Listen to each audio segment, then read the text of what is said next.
Hi Gemini, happy early birthday and welcome back to the Astrology 33 channel. This is your May 2026 tarot reading.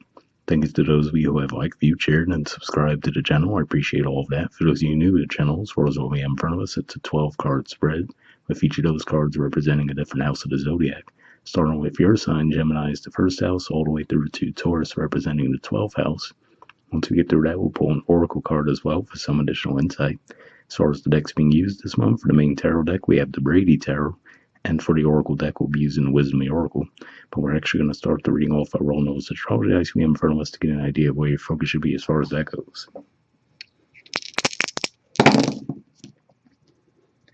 Alright, we have Saturn. So Saturn is in Aries, and Aries is your 11th house of friendships, groups, hopes, and wishes. So we'll keep that in mind. We have Aquarius. So Aquarius for you guys is your 9th house, and 9th house in general points to philosophy, higher learning, and foreign affairs. As far as anything big going on there, Pluto's been there for a while, of course, and it's actually starting a retrograde on the 6th of May, so some significance with that. And lastly, we have 7. So 7th house energy for you guys is Sagittarius.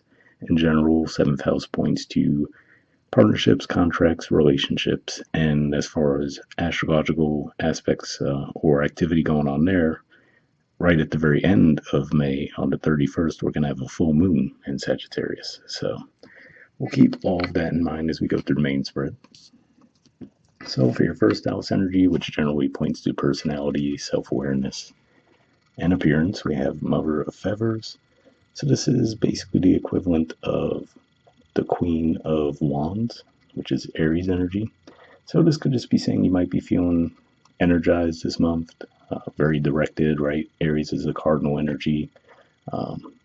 But at the same time, I feel like there might be a bit of softness to their approach too, right? So it's not going to be just running people over to get to your goals. It's going to be one of those things where there's going to be this confidence, but at the same time, competence, a good combination to have, basically. And rare these days, it would appear. But yeah, that's what I see with that. And I mean, as far as what could be fueling at least some of that, of course, as we get later into the month, we'll have the sun moving into your sign. But I mean, Mercury's going to be there around the middle of the month as well. Venus will be there until around the middle of the month. So it's going to be some transits moving through your sign that could be contributing to that energy. So for your second house of possession, self-worth, and finances, we have the Father of Roots. So this is the equivalent of the King of Pentacles, which is actually a Taurus energy. So Taurus is the natural ruler of the second house. Good to see that in that regard. But yeah, seeing this here, right, we see the roots, the deep roots. To me, this says that it looks like as far as your finances go, and self-worth, right, given that that's a second house thing too, I feel like, again, I'm getting a feeling of quiet confidence, right? So that could be something that you guys would be experiencing. And also, I feel like you're going to see some growth around your finances as well, or at least evidence of growth. Third house, we have a bit of a tougher energy here. We have defeat. So, of course, third house is communication, short journey, siblings, and to see this energy here, it's basically the 5 of arrows, equivalent to the 5 of swords in a lot of decks. It'll just be saying that you might find some resistance to your messaging this month. So with this, considering yourself forewarned, right? If you can tell if you're having a conversation with someone and they're just not getting where you're coming from, right? Rather than try to push your way forward, kind of like we were talking about with the Mother of Feathers, right? Where there's that confidence, but a softness to the energy as well. I feel like this is saying, your better bet would just be to withdraw.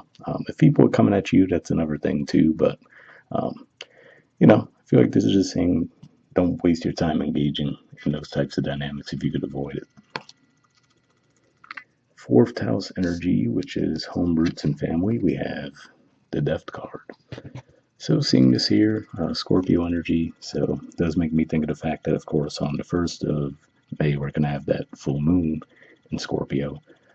But that aside, to me, primarily what I'm getting with this, to me, it says that whatever is going to go was overdue to go anyway, right? So if this is like maybe a long-held belief that you've had over the years from your early upbringing, looks like it was time to go, right? There's already vegetation growing through the skull and everything. So to me, this is like, okay, this has already kind of been uh, done with for a while, but now it's just a matter of finally releasing it. But yeah, that's what I'm seeing with that. For your fifth house energy, which in general is romance, creativity, and children, we have the Father of Arrows, the equivalent of the King of Swords, Aquarius energy here. So yeah, so to see this here, to me, again, I'm getting another feel of quiet confidence, right? So, and also to me with this though, there's a lot of creative thinking too. So that's another thing to have, which is going to be positive. Now, part of that, of course, it hasn't officially happened yet at the time of recording this, but we're going to have Uranus moving back into your sign in a couple days. So that could definitely be part of what this is pointing to, given that that's Aquarius's ruler essentially. So could just be saying that that might really start to bring some creative ideas flowing your way. That might be off the beaten path as well, right? Which could be contributing to that energy we were talking about as well. Of maybe you're going to be saying some things that might be misunderstood by others. If that's the case, again, like I said, I feel like there's the energy of withdrawing as your best bet for the time being. So for the sixth house, we have the moon. And sixth house in general points to health, work, daily routines, even self criticism to an extent. But to see this here, again, this is another indicator, given that Scorpio is your sixth house, and we just mentioned that there would be that full moon in Scorpio right at the beginning of the month. I feel like this is saying, especially around that time, you might not be seeing things all that clearly around those areas of life. So I feel like at the very least, wait till after that full moon passes, and then you might get a little bit more clarity there.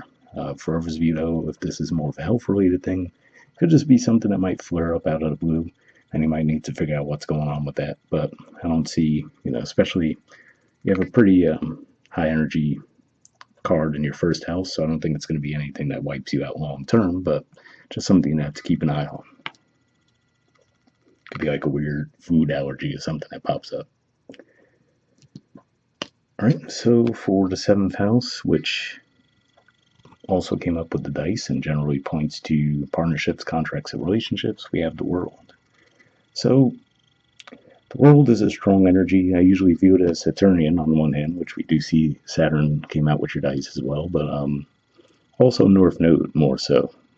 So this looks like there could have been some growth taking place around this area of life for you guys. So maybe you've learned through partnerships to grow, right? Or there's maybe been growth when it comes to how you approach partnerships, which is a positive thing, right? And that could be tying in with the Father of Arrows energy we were talking about with the fifth house. But yeah, seeing this here, to me, it says that either through your experiences, you're now very well equipped to approach partnerships at this time. So people tend to think romantic when they hear seventh house initially, but it could be business partnerships as well, even friendships to an extent, a lesser extent. But looks like you're going to be well equipped for those types of dynamics this month. All right, so for the eighth house, we have Judgment. So Judgment is a scorpionic energy, and Scorpio being a natural ruler of the eighth house, it's a strong energy to see come up in this position for you guys. But in general, it could point to death, rebirth, intimacy, and especially with the Judgment side of things versus the death side, right? This is obviously straightforward, the name death. This makes me think of more the rebirth type of energy when it comes to Scorpio energy. So seeing this here in the eighth house, to me, this says that could be tied to the Father of Roots energy we see in the second house, but this could just be saying that maybe some investment opportunities that you might have missed out on in the past, there could be a second opportunity for growth there. Maybe the timing would just be better this time around. For some of you, same thing, right, with intimacy, right? Like we said, growth around partnerships, right? So maybe there was something you couldn't get off the ground in the past. Now it's in a better position to do so at this time.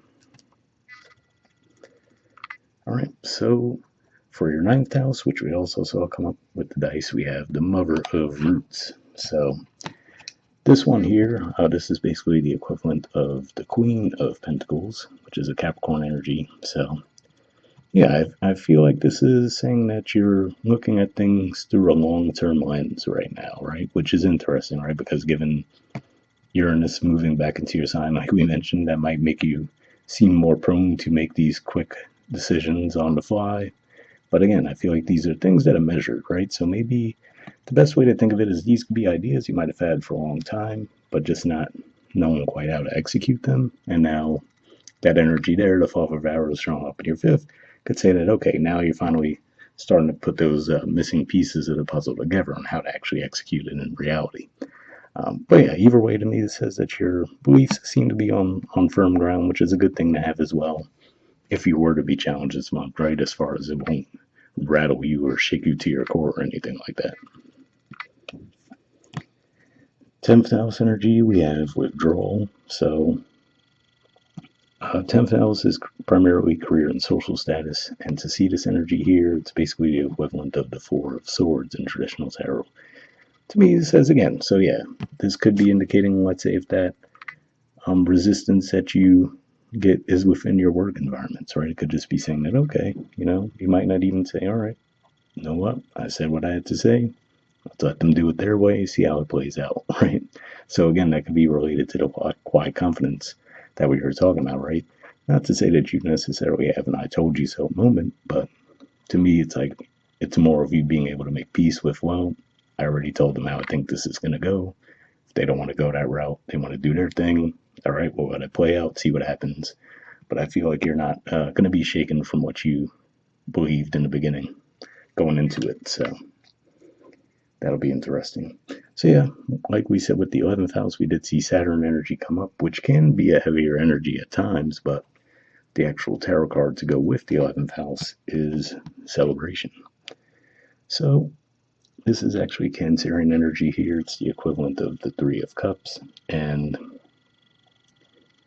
what I'm getting from this could just be saying that there's going to be those around you that maybe you've been dealing with, right? So whether it be friends you've had for a while, or maybe there's a small circle of people within your work environment, right? Even if there is some resistance at some level there that are actually going to be celebrating you this month. Now, of course, at the very generic level, right? Given that we did mention Gemini season is going to be starting later in May, could just be as simple as that, right? People coming around wishing you happy birthday, things along those lines there, but may not be the case for all of you, right? Because also, if you're Gemini moon, Gemini rising, that wouldn't necessarily relate.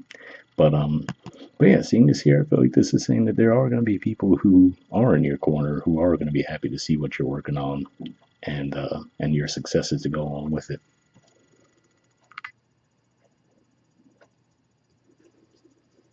All right. And for your 12th house energy, which generally points to spirituality, blind spots, and mental health, we have Vantage. So, Three of Feathers, and most decks, this will be the Three of Wands. So, yeah, this is another thing to me, like I said, the phrase that keeps coming to mind as I'm going through the spread seems to be like a quiet confidence, right? So this ties into what I was saying with withdrawal, right? With the defeat energy in the third house, with the mother of feathers, all these things tie into me of saying just having a mature, measured approach, even the mother of roots that we see in the ninth house. So however things go this month, it seems like you're not really going to be let it shake you too much, right? I feel like you're going to be pretty steady, calm, and just let things play out with like an inner knowing of how things are going to turn out in the long run anyway. All right, and bottom of the deck, we have the Wheel of Fortune. So this is a pretty good supportive energy to see here as well. And this is a energy representing Jupiter. So interesting seeing this makes me think of the fact that we do still have Jupiter in your second house, and to see the fall of roots here, right? This could just be saying that maybe Jupiter's been working behind the scenes there to help grow this area of life for you guys. But either way, this is a good indicator to see, along with Judgment, the World. I mean, you have some pretty big heavy hitters here to where stuff like the defeat energy in the third house is going to be a throwaway energy by the time it's all said and done. So even though it could be an annoying energy in the moment, it's probably not going to derail you in any way. But lastly, we'll pull an oracle card and wrap up with that. So I'm just going to give this a few shuffles, and then we'll pull a card.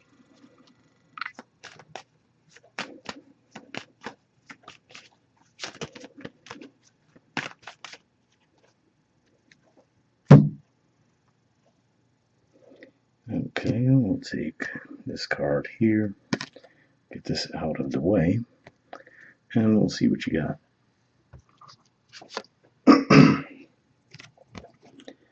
Alright, we have new life.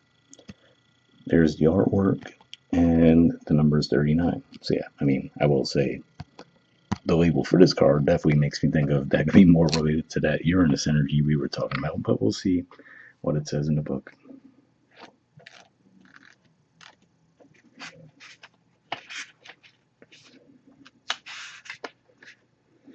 Alright, essential meanings says birth of new ideas, growth, opportunities, a breath of fresh air, life renewing itself. The Oracle's message: when spring awakens the world, joy and excitement can be felt all around and in your very core. Blossoms burst from trees overnight, birds return home and sing their glorious song, and nature is full of promise. Miracles beckon all of us. This is one of those times in your life when new ideas inspire you and new opportunities bring you hope for seeing your dreams come true. All is well in your world, and you have the energy you need to feel renewed. Allow your heart to fill with enthusiasm. Let your light shine, for this is a time of good fortune. This is a time of good fortune. Lines up with the Wheel of Fortune at the bottom of the deck. But yeah, there were quite a few messages in there that seem to tie in with what we were already touching on in the main spread, which is a good thing to see. The relationship message says new energies enter old relationships, and new relationships are bursting with the sweetness and vibrancy only encountered when when winter gives way to spring. This is a time to connect with others and share excitement, passion, and hearts full of joy. This card is a very auspicious sign with respect to love and partnership in all forms. So yeah, I do have to say, lining that up with seeing the World card in the 7th house definitely seems like a pretty good indicator there that things could improve in that area of life for you guys. And the prosperity message says you have every reason to be optimistic right now as things seem to fall into place magically. New opportunities remind you that abundance is available to you.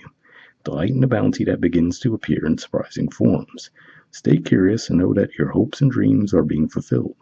It's as if new life suddenly infuses your projects, work, and creative ideas with a kind of electricity that crackles with exciting potential. Fortune is smiling on you.